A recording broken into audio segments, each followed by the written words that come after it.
থেকে সর্বপ্রথম একটা কথা বলবো, আমরা সকলেই জানি আমরা হচ্ছি মুসলমান। পৃথিবীতে সব কিছু ভুলে গেলেও আমাদেরকে যেটা মনে রাখতে হবে যে আমাদের ধর্ম কি, বা আমাদের ধর্মের মধ্যে করণীয় কি আর বর্জনীয় কি। একদম চুপচাপ একটা আওয়াজ করবে না। আল্লাহ পাক রব্বুল আলামিন মুসলমান ধর্মের মধ্যে আমাদেরকে 18,000 বা 1,000 আল্লাহ পাক মাখলুককে সৃষ্টি করলেন। এই মাখলুকের মধ্যে থেকে আল্লাহ পাক রব্বুল আলামিন সবথেকে শ্রেষ্ঠ করে বানিয়েছেন মুহাম্মদ সাল্লাল্লাহু আলাইহি ওয়াসাল্লাম। সবথেকে শ্রেষ্ঠ করে বানালেন, ফেরেশতাদের থেকে উত্তম। আদম নবী থেকে নিয়ে এতদিন পর্যন্ত যত নবী রাসূল দুনিয়াতে এসেছেন, সবথেকে শ্রেষ্ঠ নবী মুহাম্মদ সাল্লাল্লাহু আলাইহি ওয়াসাল্লাম। ওনার উম্মত করে আমাদেরকে দুনিয়াতে পাঠিয়েছেন। তারপরে আল্লাহ পাক রব্বুল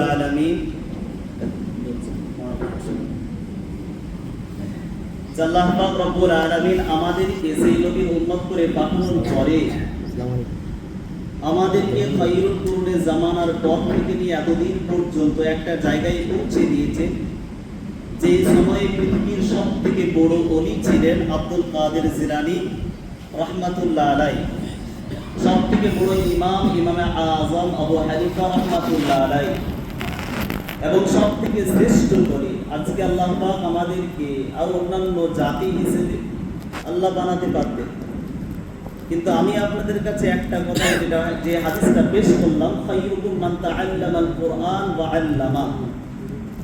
আল্লাহ জিন ইনসান সৃষ্টি করার পর মানুষকে উত্তম করে বানানোর পরে আল্লাহ পাক রব্বুল আলামিন বললেন, তোমাদের মধ্যে আবার চাই হিন্দু, মুসলিম, খ্রিস্টান, চাই মুসলমান, নামাজি, বেনামাজি, এদের মধ্যে চাইতো একজন উত্তম ব্যক্তি যে কোরআন পড়ে এবং কোরআন শিক্ষা দেয়।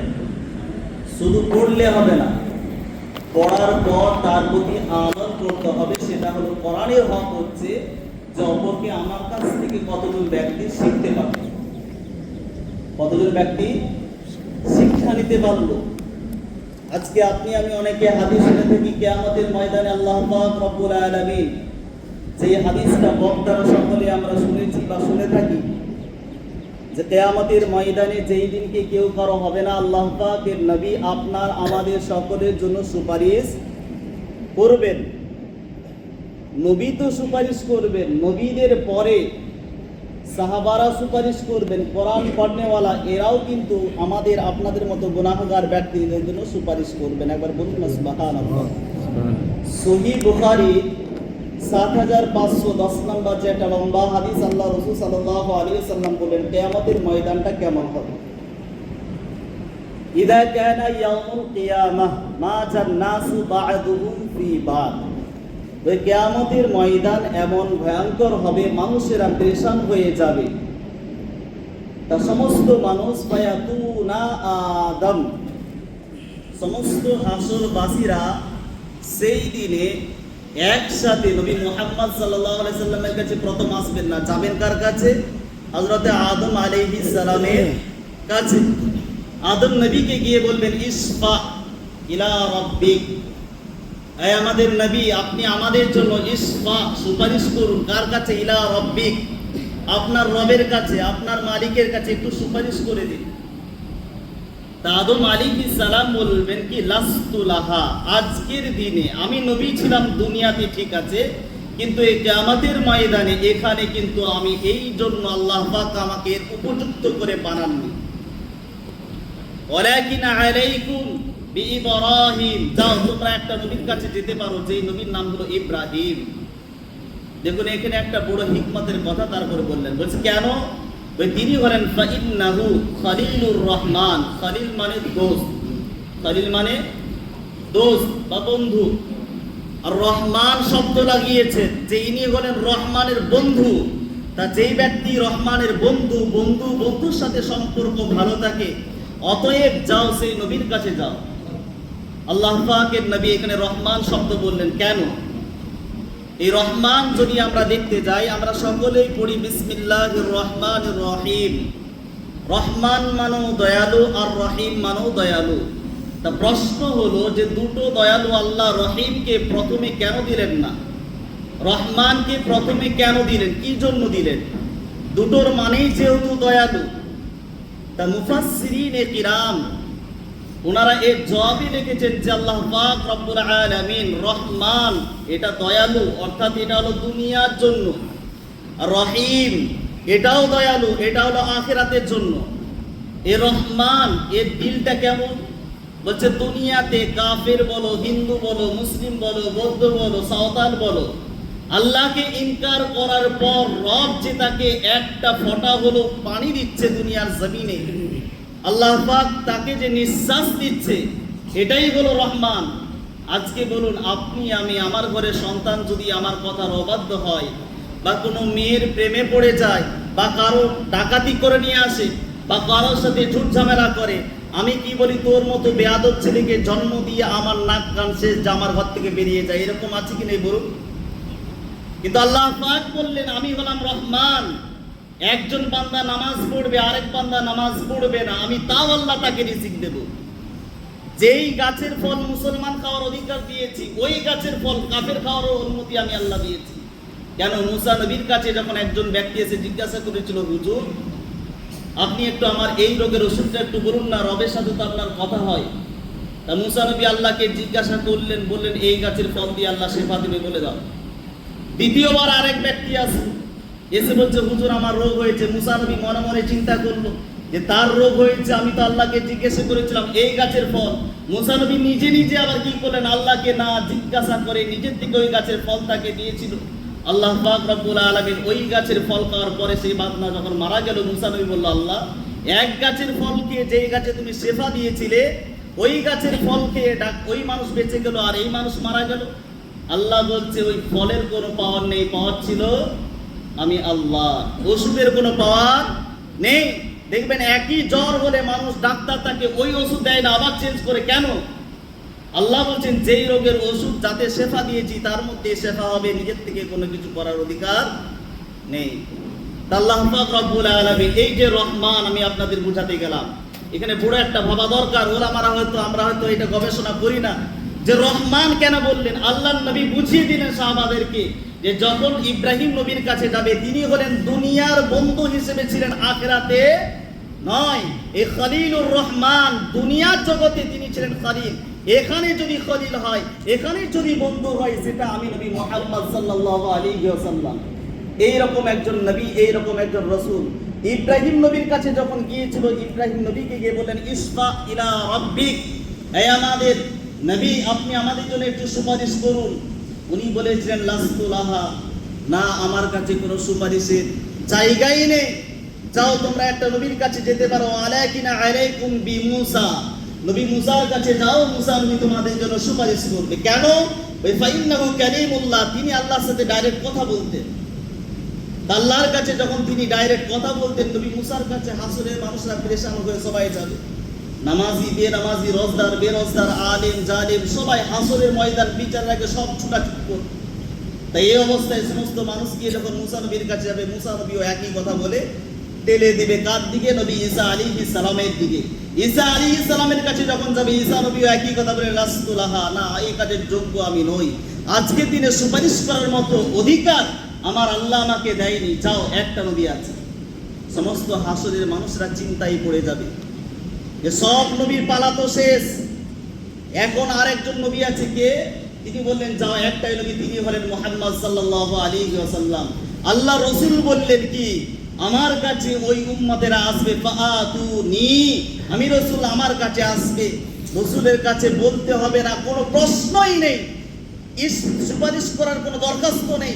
আল্লাহর রাসূল দেখেই ওই সমস্ত মানুষদেরকে দেখার উপরে বলবে ফাআকুলু আনা লাহা, আসো আমার উম্মতেরা, আনা লাহা, আমি রাসূল আজকে তোমাদের জন্য সুপারিশ করব। আমি হাবিব এই জায়গায় আরশে মুআল্লার নিচে বসে আছি তোমাদের মতো মানুষদের জন্য। ফাআস্তাআযিনু, ওই দিনে আপনার আমার নবী হাসরের ময়দানে সমস্ত রাসূলেরা এক কাতারে লাইনে দাঁড়িয়ে থাকবে। আল্লাহ রাসূল সাল্লাল্লাহু আলাইহি ওয়াসাল্লাম একদম দাঁড়িয়ে থাকবে। কাদের জন্য সুপারিশ করবে? নামাজীদের জন্য না, যারা জিন্দেগি নামাজ পড়ে না, জিন্দেগি নামাজ পড়েনি, আল্লাহকে ধোঁকা দিয়েছে, যে বান্দা আল্লাহর সাথে 24টা ঘন্টা গাদ্দারি করেছে। এই হাদিসের ব্যাখ্যা যদি দেখেন, আমার রহমান আমার রাসূল আমাদের জন্য কত বড় সুপারিশ করনেওয়ালা হবে। সেই দিনকে আল্লাহ রাসূল দাঁড়িয়ে যাবেন, দাঁড়িয়ে আল্লাহর কাছে ইজাজত নেবেন। ফাস্তাআযিনু ইলা রাব্বিক, রাসূল ইজাজত চাইবেন আল্লাহর কাছে, আমার রব আমাকে একটু অনুমতি দিন।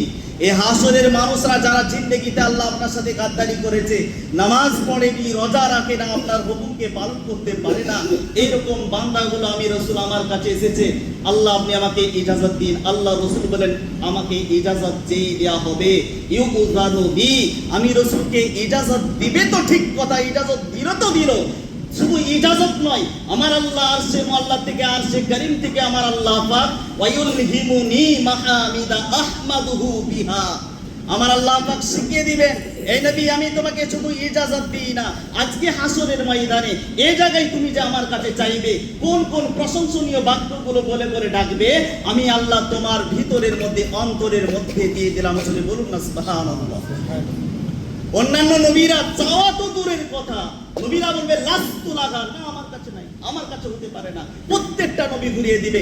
আমার নবীকে শুধু আমার আল্লাহ ইজাজত দেননি, আমার নবীকে ইজাজত দেওয়ার সাথে সাথে অন্তরের মধ্যে আমার আল্লাহ শিখিয়ে দেবেন, আমার হাবিব এই এই বাক্যগুলো বলে ডাকো, আমি আল্লাহ তোমার প্রতি দয়া করব।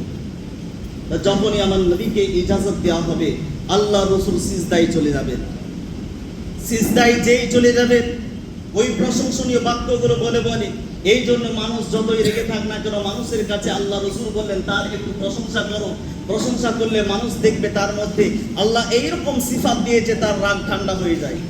আল্লাহ পাক রব্বুল আলামিন এই অন্তরটা যখন দেবে, আল্লাহ পাক রব্বুল আলামিন বললেন যখন সিজদায় চলে যাবে, আমার আল্লাহ ডাকবে ইয়া মুহাম্মদ, কত ভালোবাসার শব্দ দিয়ে ইয়া মুহাম্মদ, এই আমার হাবিব, একদম মধুর আওয়াজে, একদম এইভাবে এ রফা, আপনি তুলুন রাসাক, আপনার মাথাটাকে, অকুল আয় আমার হাবিব, আপনি বলুন, আপনি আমাকে বলুন কি জন্য সিজদা করলেন, কেন সিজদা করেছেন, দুনিয়াতে সিজদা করেছেন, এখানে কেন সিজদা করলেন।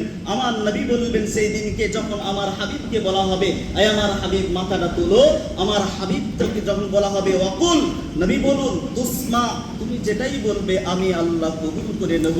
ওয়াসফা, তুমি কাদের জন্য সুপারিশ করবে, কাদের জন্য সুপারিশ করবে। আল্লাহ পাকের নবী কিয়ামতের ময়দানে এই রকম দামানটাকে নিয়ে এইভাবে দাঁড়িয়ে যাবে, আল্লাহ আমার উম্মতকে আমার মধ্যে দিয়ে দাও, উম্মতকে দিয়ে দাও। সেই দিনকে বলা হবে ওয়াসাল, নবী চাও তুতা, আমি আল্লাহ তোমাকে দেব, তুমি যাদের জন্য সুপারিশ করবে আমি তাদের জন্য সুপারিশ কবুল করব। সেই দিনে আবু বকরের জন্য বলবে না আল্লাহ আমার আবু বকরকে দাও। কেন? যে আবু বকর হিজরতের প্রথম দিনে যিনি রাসূলের সাথে সাথী হয়েছিল, যে আবু বকর দুনিয়ার জমিনে কোন এত বড় মায়ের বেটা জন্ম নেয়নি, যে আবু বকরের একটা রাতের ইবাদত সারা জিন্দেগির আপনার আমার মতো কোটি কোটি কোটি কোটি হাজার হাজার মানুষ 5 ওয়াক্ত নামাজ পড়নেওয়ালা, এদের এক পাল্লায় যদি নেকিকে রাখা হয়, আর আবু বকরের ওই একটা রাতের ইবাদতকে যদি আরেকটা পাল্লায় রাখা হয়, আমার নবী বললেন ওই একটা পাল্লা ভারী হয়ে যাবে। এই রকম আবু বকরকে চাইবেন না, চাইবে কাদের? গুনাহগার উম্মতদেরকে, যারা নাকি মসজিদ মাদ্রাসার জন্য আরে নামাজ পড়তে পারে না, রোজা রাখতে পারে না, হজ করতে পারে না, হয়তো এক ওয়াক্ত নামাজ পড়ছে 2 ওয়াক্ত পড়তে পারে না। আল্লাহর রাসূল বলেন এই রকম গুনাহগার ব্যক্তিদেরকে ডাকবে, যারা আল্লাহকে একবার, যাদের অন্তরে জয়ের পরিমাণ দানা পরিমাণ ঈমান ছিল। আর ঈমানদার কারা? হয়তো পরিপূর্ণ ঈমানদার হতে না পারলো, আমি বলবো একজন মদখোর, মদ খেলে আল্লাহ রাসূল বলেন হয়তো তার ঈমানটা সেই অবস্থায় থাকে না, যতক্ষণ মদ খায় আল্লাহ তার ঈমানটাকে তুলে নেয়। আবার বান্দা মদ খাওয়ার পর থেকে যখন ভালো সুস্থ অবস্থায় ফিরে আসে, আল্লাহ পাকের ফেরেশতা দিয়ে আবার ঈমানকে তার অন্তরের মধ্যে দিয়ে দেয়। কোন মদখোর রাসূলকে কোনদিন যদি অস্বীকার করে, কোনদিন করতে পারে না। এই রকম উম্মতের জন্য আল্লাহ পাক রব্বুল আলামিনের নবী সুপারিশ করবেন। সেই নবীর উম্মত হওয়ার জন্য আমাদের জন্য কতটা সৌভাগ্য। আল্লাহ রাসূল বললেন, আল্লাহ রাসূল সাল্লাল্লাহু আলাইহি ওয়াসাল্লাম যে হাদিসটা আমি আপনাদের কাছে মেন উদ্দেশ্য রাখলাম, যে খায়রুকুম মান তাআল্লামাল কুরআনা ওয়া আল্লামা, আপনারা সকলেই বলুন বাংলা ভাষায়, দুনিয়ার মধ্যে সবথেকে উত্তম ব্যক্তিকে? আরে বলুন না কে?